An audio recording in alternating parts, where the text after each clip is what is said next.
Hello et bienvenue dans un nouvel épisode de Blooming Diaries où on essaye de prendre soin de soi avec de bonnes habitudes. Et quoi de mieux pour illustrer ça qu'un bon petit matcha latte maison.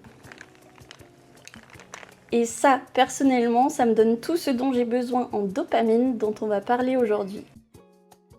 La dopamine, on connaît à peu près tous, elle est responsable de notre bonheur, de notre humeur, du plaisir aussi, et donc on en a besoin et on va toujours aller la chercher. Et on va surtout la chercher dans des plaisirs instantanés comme le fait de scroller, de manger des gâteaux sucrés par exemple, de manger hyper gras. En tout cas des choses qui vont nous donner un sentiment de satisfaction et de bien-être tout de suite, même si durablement ce sera pas aussi bénéfique. Puisque finalement le fait de scroller ou de manger trop de sucreries, ça impactera soit notre santé mentale tout simplement. Donc c'est là qu'est apparu le principe de dopamine menu. Et le concept il a été pensé la première fois par une américaine qui s'appelle Jessica de la chaîne How to ADHD. Et en fait c'était censé être une technique pour les personnes qui ont plutôt un trouble de l'attention, mais finalement ça sert à beaucoup plus de gens que ça, puisque le fait de scroller à l'infini et d'être attaché à son téléphone, globalement ça touche un peu tout le monde maintenant. Et donc l'utilité de faire un dopamine menu, c'est de remplacer,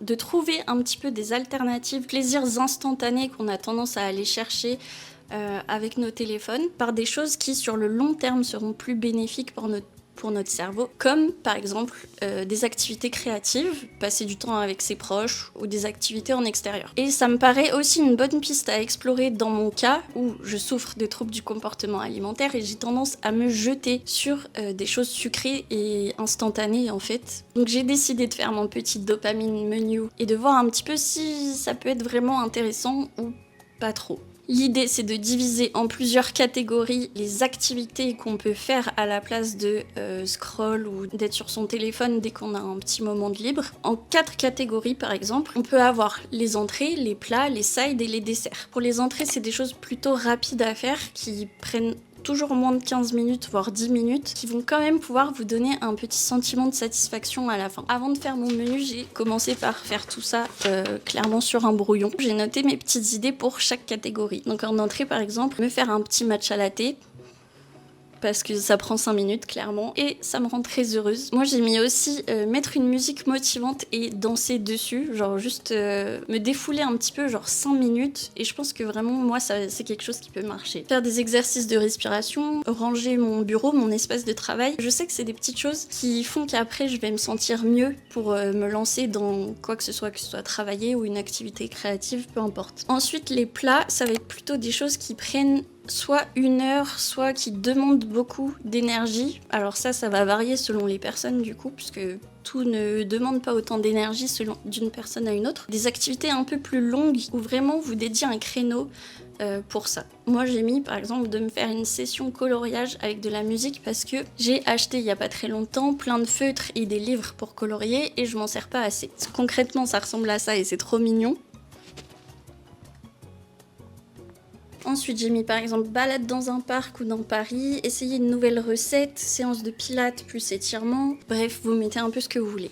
Ensuite, vous avez les sides. C'est un peu des choses que vous pouvez faire en parallèle d'une autre tâche de votre journée. Écoutez un podcast soit en marchant, dans les transports en commun. Écoutez votre podcast, vous aurez peut-être appris des choses. Et le fait d'apprendre des choses sur un thème spécifique qui potentiellement vous intéresse, ça déclenche le circuit de la récompense. Personnellement, j'ai aussi mis appeler mes parents pendant que je marche, par exemple, quand je suis dehors. Vous l'aurez compris, les sides, c'est des petites choses que vous pouvez ajouter par-ci par-là dans votre quotidien. Et enfin, vous avez les desserts. Clairement, là, c'est votre zone de confort parce qu'on n'a pas besoin que tout soit productif dans une journée. Ça peut être binge-watch une série pendant toute votre soirée. Ça peut être commander votre fast-food préféré. Vous achetez quelque chose qui vous fait plaisir aussi. Ce qui est bien, c'est que du coup, vous allez pouvoir vous rendre compte si dans votre semaine, vous avez que des activités qui appartiennent au groupe dessert. Du coup, moi, par exemple, dans dessert, j'ai scrollé puisque je pense que c'est quelque chose qu'on peut faire, mais juste pas le faire par automatisme. Mais si vous vous rendez compte que vous avez que ça dans votre semaine et pas d'autres activités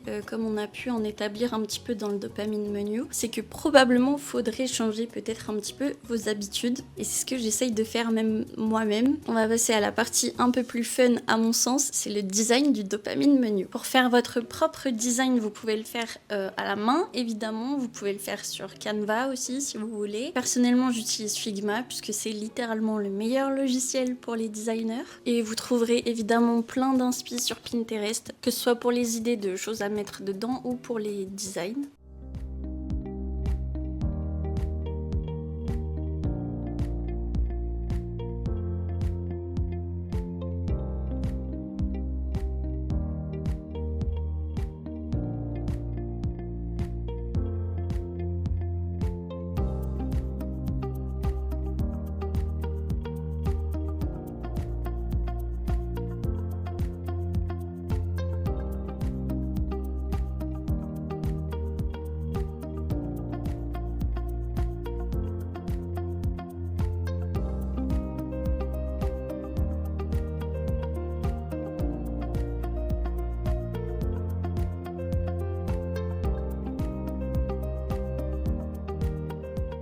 C'est vrai qu'il y a des activités dans la liste qui nous donnent peut-être un peu moins envie de les faire parce qu'elles vont nous demander un peu plus d'efforts. Mais en général, c'est que ces activités-là, sur le long terme, elles vous rendront quand même plus heureux. En tout cas, vous l'aurez compris, la dopamine, c'est quelque chose que notre cerveau va aller chercher en permanence. Mais certaines activités vont apporter une satisfaction immédiate, mais qui, répétée sur le long terme, va conduire plutôt à un sentiment de vide, voire de fatigue mentale. Et c'est pour ça que c'est important d'équilibrer un petit peu vos sources de dopamine avec des choses un petit peu plus saines entre guillemets et qui vont peut-être demander un peu plus d'efforts mais qui sont nécessaires pour que vous soyez plus heureux sur le long terme. En tout cas, j'espère que ce sujet vous aura intéressé. Personnellement, c'était plutôt une bonne découverte. Honnêtement, je pensais que les dopamine menus c'était un petit peu une énième liste de clean girl habits, vraiment d'habitude de la meuf parfaite, elle doit faire ceci, cela, cela. Mais en vrai, c'est un peu plus intéressant que ce que je pensais et je vais essayer de m'en servir.